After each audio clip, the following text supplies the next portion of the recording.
Profiling is just a natural form of survival. We all profile. And, just like a good cop can tell when he's in the presence of a criminal. I used to be able to look at somebody and tell them how long had left on their parole, and it would blow their minds, or tell them what they were on parole for. Just like a good criminal can automatically tell you're a cop, no matter what. You could be wearing Bermuda shorts and be at the beach with an umbrella, and they know you're a cop. People read each other. And I'll tell you a little story. It's interesting. Throughout the years, watching a debate as to whether or not there were FBI agents working undercover to agitate the crowds on January 6th. I'm a retired Los Angeles police officer, if you've never seen me before. And I'm also a former federal agent. I did 12 years with the Office of Inspector General in D.C. As a federal agent, federal criminal investigator, and firearms and tactics instructor.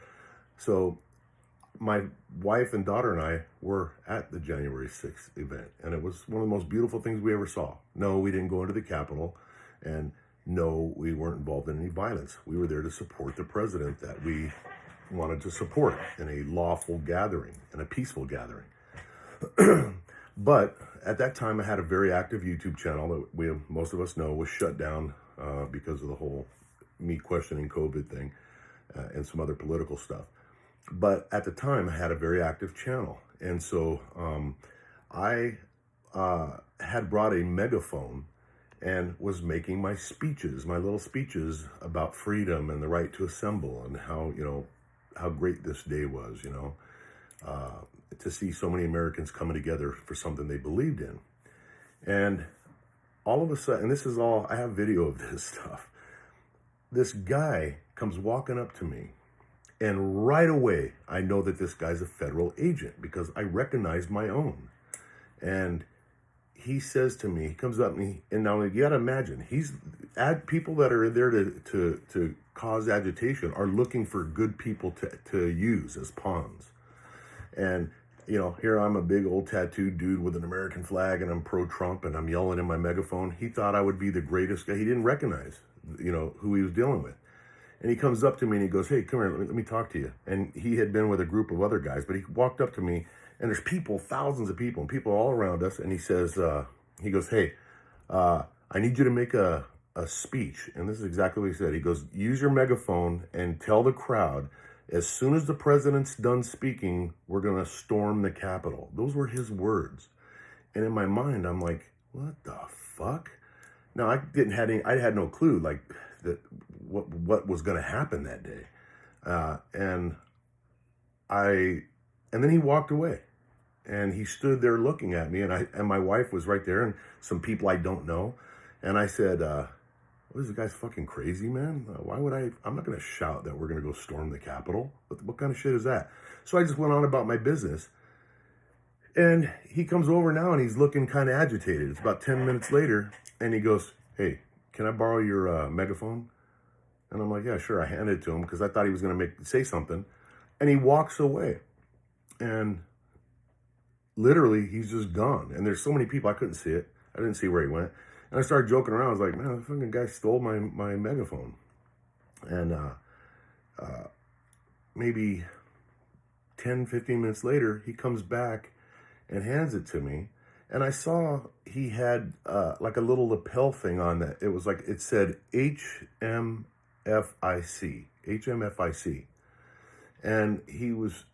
And I asked him as he walked away, I said, "Hey, excuse me." I said, "Hey, what does that mean on your thing?" And he looks at me really hard and he goes, "Head motherfucker in charge." And he walks away. And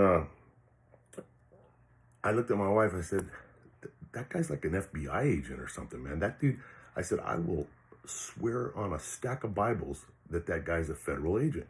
And some lady I didn't know, she came up, she goes, "Hey, what was up with that guy? That seemed very weird." And I go, "Yeah, it was weird." I said, "I'm telling you right now, that guy's more than likely FBI, but he's definitely law enforcement. No question about it." It was the demeanor, the look, everything about him. And that was that. So my theory is that he probably went out and found some other patsy to hey, make this speech.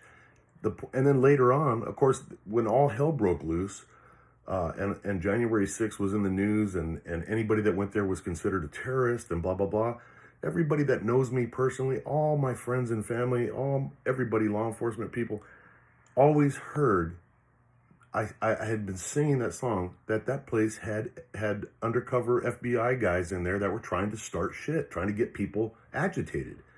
Now, can you imagine, had I been dumb enough to get on film, because I'm sure somebody was videotaping, and said that, I would have been one of those guys locked up because I would have been inciting a riot, you know?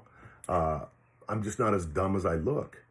But it's interesting now because I hear all this debate going on for years. We think there were some undercover feds involved there. And my wife and I, we look at each other and go, we know there was fucking undercover feds in there. From day one, we were singing that song. And I heard something earlier today that Kash Patel is going to come out with some evidence that there was FBI agents undercover working to agitate the crowd. And we're like, no shit. And it makes me wonder how many people ended up in jail because they were just innocent, ignorant people that had and they got caught up in the moment.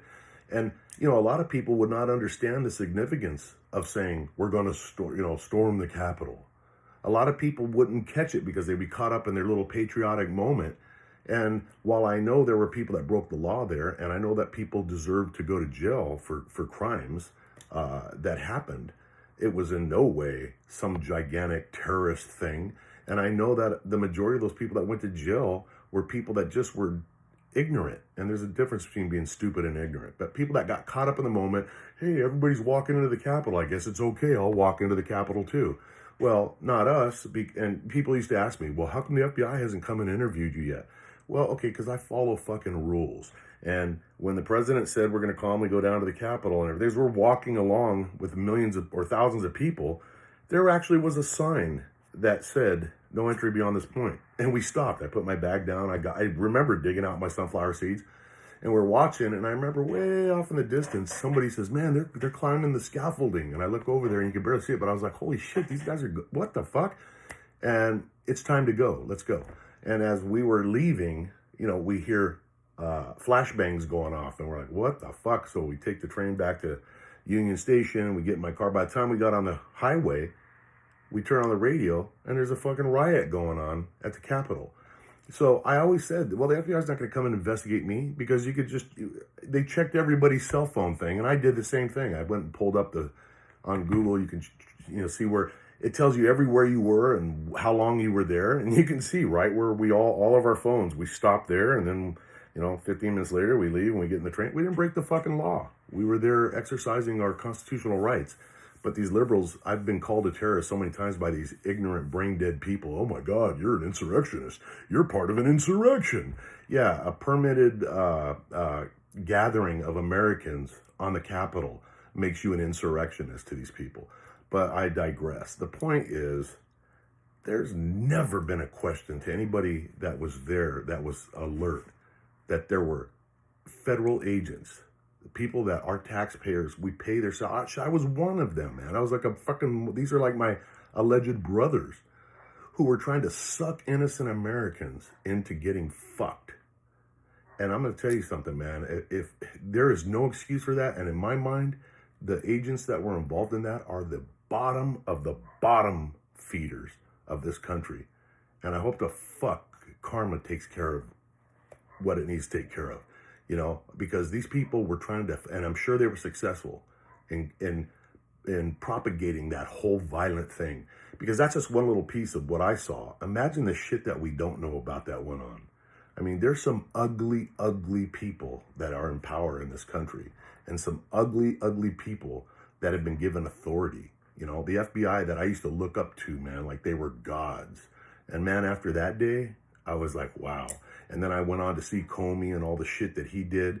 And I was like, man, either I've been on the wrong fucking team or the teams have changed and the good guys are no longer the good guys. Now, I know that all FBI agents are not under that umbrella, but it's amazing to me that you could find two that would sell out their own fucking country like that. But anyways, that's my story. I thought I'd share it with you.